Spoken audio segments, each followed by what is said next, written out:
Kunyari meron kayong mga device na may electrical switch, kapag binuksan nyo, wala na siyang power sa loob. Huwag nyo i-override yun kasi protection nyo ng device.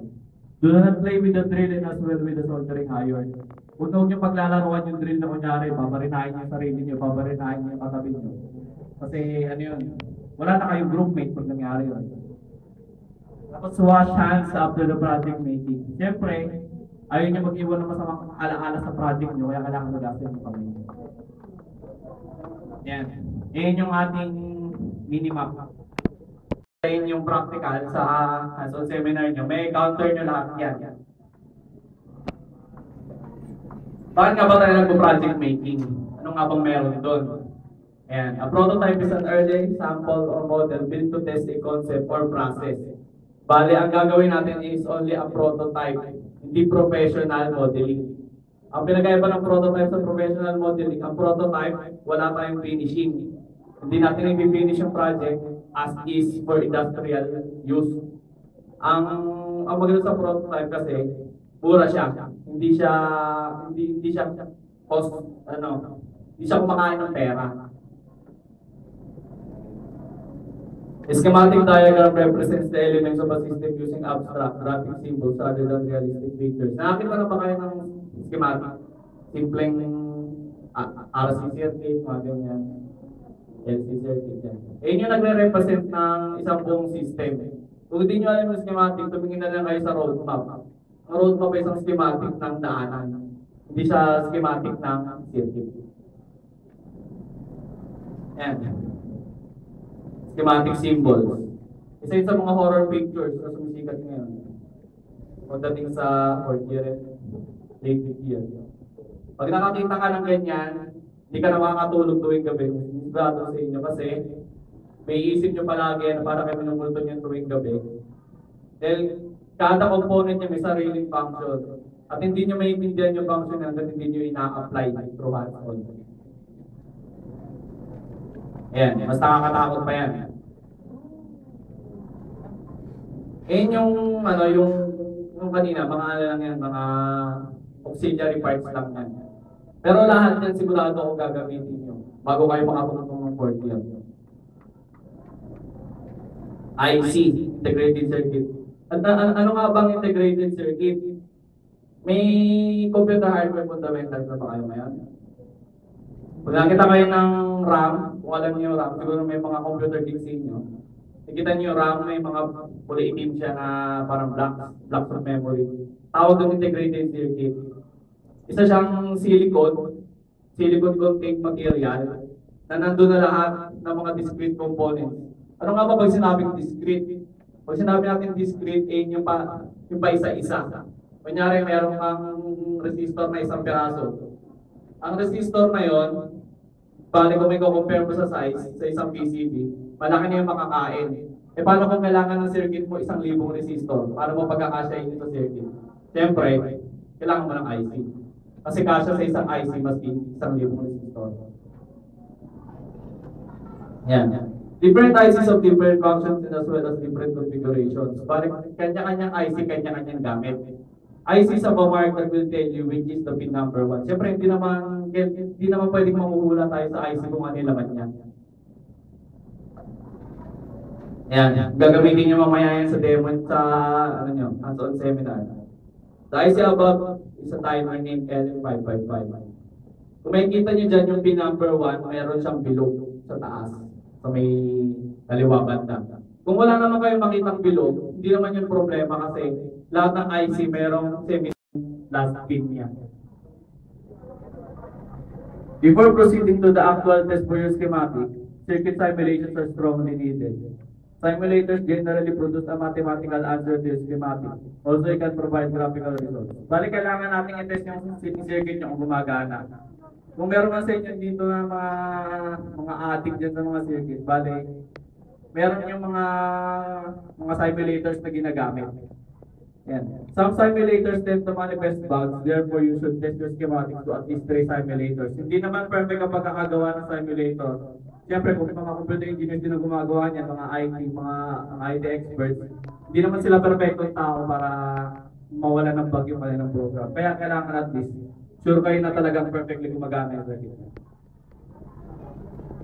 There are commercially available circuit simulators. They can be free of charge.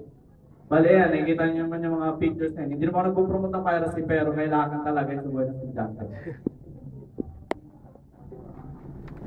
Yan. Pang simulate lang, ang PCB wizard, pang-create ng PCB layout nyo. Circuit wizard. Multi-sim. Yan. Favorite ng mga prof yan ng engineering. Multi-sim laging ginagamit. Tapos yung Proteus, ISIS, and Ares, parang multi-sim siya, pero mas madaling gamitin yung Proteus at saka mas kumpleto yung components niya.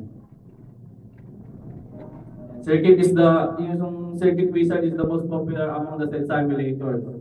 It is a user-friendly application which enables the for sure, kaya nyo rin yun kasi mga second years na kayo. Kami tiwala naman ako sa inyo. Yan. Mga ba yung resistor? Saka paano kung bibili tayo ng resistor sa market? Paano natin sasabihin yun?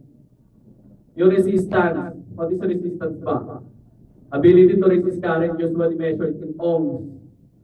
Encasing yung power, hindi nyo pa siguro na-encounter yan. Ability to withstand kilo ohms, tapos wala kayong power dissipation. Ang ibibigay sa inyo, pag wala kayong sinabi, yung pinakamalaki nilang available na resistor, kailangan na sasabihin nyo kung 1.8 watt, mga ganyan. Para malaman nila kung anong price yung ibibigay nila sa inyo.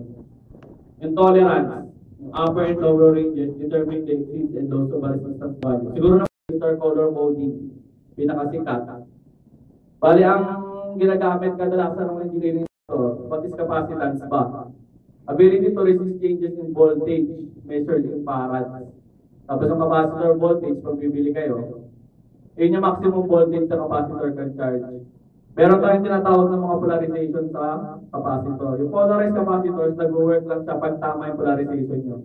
At ang kadalasan naman nakikita natin kasi is mga electrolytic, yung mga parang tangke. Mga tangke ng tubig na maliliit. Tapos yung temperature coefficient, values which indicate